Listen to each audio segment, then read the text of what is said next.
क्या आप जानते हैं ब्रह्मांड का एक ऊर्जा पोर्टल कॉस्मिक गेटवे खुलने वाला है। जी हाँ दोस्तों, हम बात कर रहे हैं अक्षय तृतीया की। हम हैं आपके होस्ट दोस्त रुद्राभि सिंह। आप देख रहे हैं रिहास। अक्षय तृतीया सनातन धर्म का एक अत्यंत शुभ, सिद्ध और अक्षय फल देने वाला पर्व है। इस दिन को आखा तीज और अबूझ मुहूर्त के रूप में हम लोग जानते हैं। चूँकि सनातनी अक्षय तृतीया को एक उत्सव की तरह मनाते हैं। आइए थोड़ा इसके बारे में जानेंगे संक्षेप में। हालांकि हमारे दूसरे चैनल पर अक्षय तृतीया के बारे में अलग अलग वीडियो आपको देखने को मिल जाएंगे।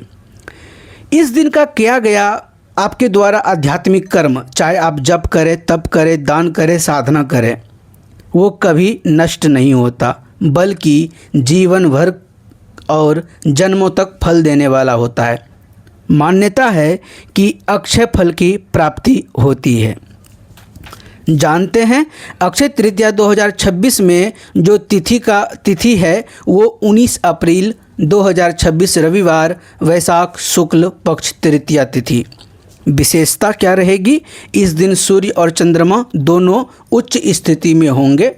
इसे सर्वसिद्ध मुहूर्त कहा गया है। इस दिन बिना मुहूर्त देखे आप कोई भी शुभ कार्य कर सकते हैं, चाहे गृह प्रवेश हो, विवाह हो, मुंडन हो आदि। अक्षय तृतीया का आध्यात्मिक महत्व क्या है कि अक्षय का अर्थ है अक्षय, जो कभी ना क्षय हो, जो कभी ना खत्म हो। इस दिन किया गया पुण्य अनंत गुना बढ़ता है। अगर प्रमुख दिव्य घटनाएं की बात करें तो दिव्य घटनाओं के बारे में हमारे पिछले चैनल पर कई सारे कंटेंट अवेलेबल हैं। फिर भी हम यहाँ पर आपके साथ कुछ चर्चा करेंगे, जैसे कि भगवान विष्णु के छठे अवतार भगवान परशुराम का जन्म, माता लक्ष्मी का पृथ्वी पर विशेष अवतरण, माता अन्नपूर्णा की कृपा प्राप्ति के दिन। और यही वो दिन था जब पांडवों को अक्षय पात्र की प्राप्ति हुई। कब? जब वो लोग अज्ञातवास में थे।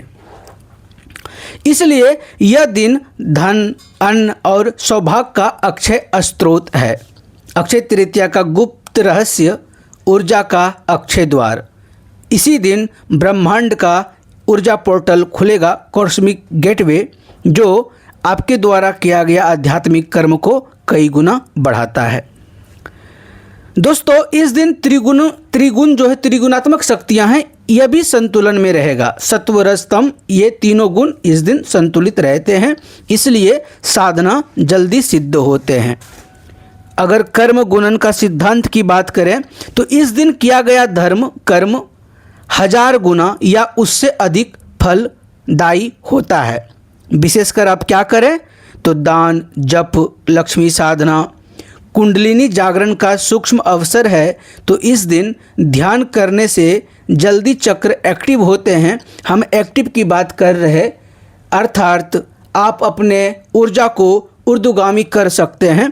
आप इसे कुंडलिनी एक्टिवेशन को ना समझें। दूसरा बात, विशेष रूप से जो 2 चक्र हैं वो ज़्यादा इस दिन आपके लिए काम करेंगे। 2 चक्र विशेष रूप से रोल अदा करेंगे आपके जीवन में। वो है मणिपुर चक्र, दूसरा रहेगा आपका अनाहत चक्र। मणिपुर चक्र जो आपके धन को आकर्षण करने में मदद करेगा और अनाहत चक्र जो आपके आकर्षण को बढ़ाएगा। तो तात्पर्य यह है कि अक्षय तृतीया के दिन आप अपने रिलेशनशिप हीलिंग भी कर सकते हैं। अगर आपके जीवन में रिश्तों से जुड़ी हुई कोई समस्या है तो माँ लक्ष्मी और कुछ साधना और विधि के द्वारा आप अपने रिलेशनशिप को भी ठीक कर सकते हैं। आइए अब हम बात करेंगे मेडिटेशन, ध्यान की इस दिन क्या करें। हालांकि हम इस वीडियो में साधना की कोई विधि हम आपको नहीं दे रहे। हम यहाँ पर आपको आध्यात्मिक साधना के बारे में बता रहे, जैसे कि मेडिटेशन और कुछ उपाय। तो क्या करेंगे? आंखें बंद करके स्वर्णिम प्रकाश को अपने मणिपुर चक्र में प्रवेश करते देखें। ध्यान ये रहे कि मणिपुर चक्र का नॉर्मली हम लोग येलो कलर विजुअलाइज करते हैं, लेकिन कोशिश यह करें कि स्वर्ण कलर, यानी कि जो स्वर्ण का जो रंग होता है गोल्डन कलर, उस एनर्जी को आप विजुअलाइज करेंगे। कल्पना करें कि लक्ष्मी ऊर्जा आपके जीवन में प्रवाहित हो रही है। और दान इस दिन मोस्ट इम्पॉर्टेंट है। अगर आपके जीवन में शुक्र पीड़ित हो या फिर लक्ष्मी प्राप्ति चाहते हैं तो लक्ष्मी माँ के निमित्त चावल आदि का दान अवश्य करें। अन्न दान भी कर सकते हैं, वस्त्र दान भी कर सकते हैं, धन दान भी कर सकते हैं।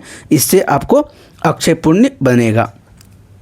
विशेष नियम, इम्पॉर्टेंट रूल्स ये रहेगा कि इस दिन क्रोध ना करें, झूठ ना बोलें, नकारात्मकता से दूर रहें, शुद्धता और सात्विकता रखें, भोजन में प्याज लहसुन ना लें, ब्रह्मचर्य का पालन करें यदि संभव हो। हम तो कहेंगे कि भोजन इस दिन प्याज लहसुन ही नहीं, इस दिन आप नमक का भी वर्जन करें। नमक या मीठा कोई भी एक चीज़ का इस दिन आप त्याग करें। अगर पॉसिबल हो तो इस दिन आप व्रत रखें, फास्टिंग रखें। अब आइए शुरू करते हैं विशेष गुप्त उपाय जो ऑलरेडी आपके स्क्रीन पर चल चुका है। तो पहला है आपका चावल का उपाय। 21 चावल के साबुत दाने लेंगे, महालक्ष्मी के मंत्रों का जाप करेंगे और उन्हें फिर तिजोरी में रख लेंगे। दूसरा उपाय रहेगा आपका जलाभिषेक। पीपल वृक्ष में जल अर्पित जरूर करें, इससे पितृ और लक्ष्मी दोनों की कृपा रहेगी। तीसरा उपाय जो है स्वर्ण ध्यान, सोने या स्वर्ण वस्तु को हाथ में लेकर के ध्यान करें, इससे धन आकर्षण शक्ति बढ़ेगा।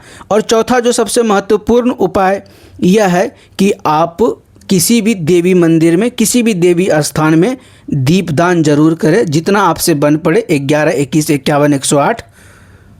स्मरण रहे कि शुद्ध घी का ही ज्योत दान करेंगे। ठीक है। अब आते हैं अत्यंत गुप्त साधना। इसे साधना इसलिए कह रहे हैं क्योंकि यह साधने का ही अवसर है। हालांकि यह भी मेडिटेशन स्तर का ही साधना हम आपको देने जा रहे हैं।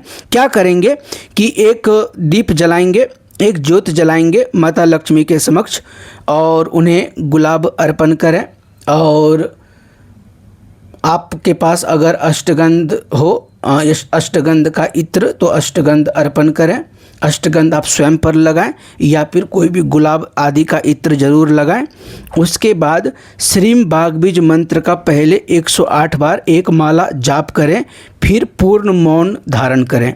ध्यान यह रखिएगा, मौन का मतलब यह नहीं कि आप चुपचाप बैठ गए, नहीं। यहाँ पर मौन का तात्पर्य यह है कि आपको आपके विचारों को नहीं आने देना है। तो अगर आपको आपके विचारों पर कमांड अगर नहीं है तो अभ्यास आपको आज से शुरू करने चाहिए कि अपने माइंड को, अपने मन को आप स्थिर कर सकें। तो पूर्ण मौन ध्यान करें। दोस्तों, यह साधना अचानक धन लाभ का योग बनाती है, क्योंकि यह एक मंत्र ध्यान का टेक्निक है जो उपयोग किया गया है और कारगर उपाय है। अंतिम लाइन में हम यही कहना चाहेंगे कि अक्षय तृतीया केवल सोना चांदी आदि खरीदने का दिन नहीं है दोस्तों, बल्कि यह धन, भाग्य और आध्यात्मिक उन्नति का दिव्य द्वार है। यदि इस दिन सही विधि से साधना की जाए तो जीवन में अस्थायी लक्ष्मी कृपा आती है, नकारात्मक कर्म कटते हैं और भाग्य तेजी से बदलता है। इसी के साथ मिलते हैं अक्षय तृतीया के अगले एपिसोड में। तब तक आप लोग बने रहें, जुड़े रहें।